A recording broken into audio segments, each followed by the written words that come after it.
Hungary's government is under fire from all sides, from some of its own people, from its neighbours like Austria and from the European Union.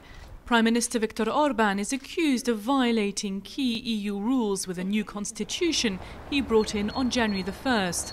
The last year's elections in Hungary brought about a massive change. The Prime Minister Viktor Orbán has a constitutional majority, so virtually he can do anything.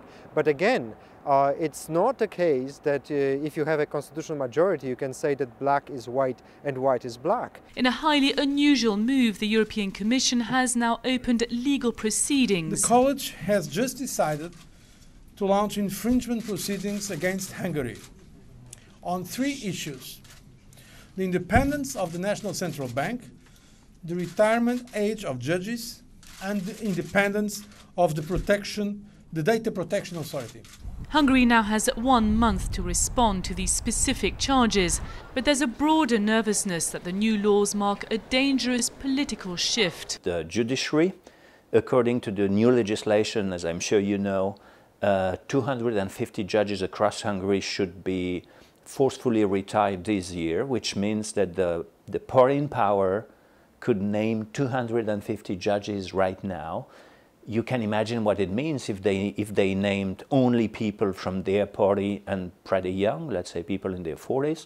So they would indeed, you know, put a fingerprint or a footprint on the judiciary for years to come.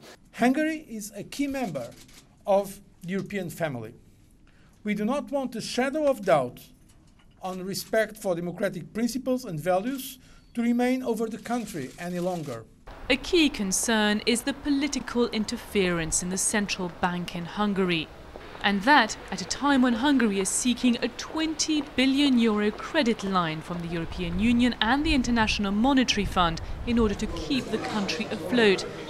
More than 1 in 10 Hungarians is unemployed, and the deep recession is the #1 concern. They are not afraid of a dictatorship. They are much concerned about the financial problems, about their mortgages, about their how they will repay their credits. As economic misery takes hold, the Prime Minister's popularity is slipping.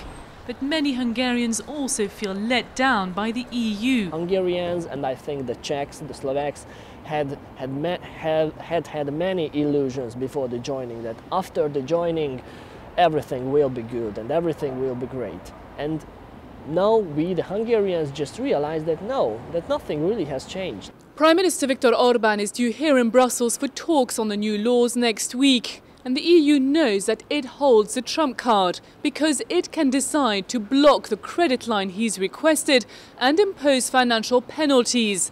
And that, at this dire economic time, may be the deciding factor. Vanessa Mock, CCTV, Brussels.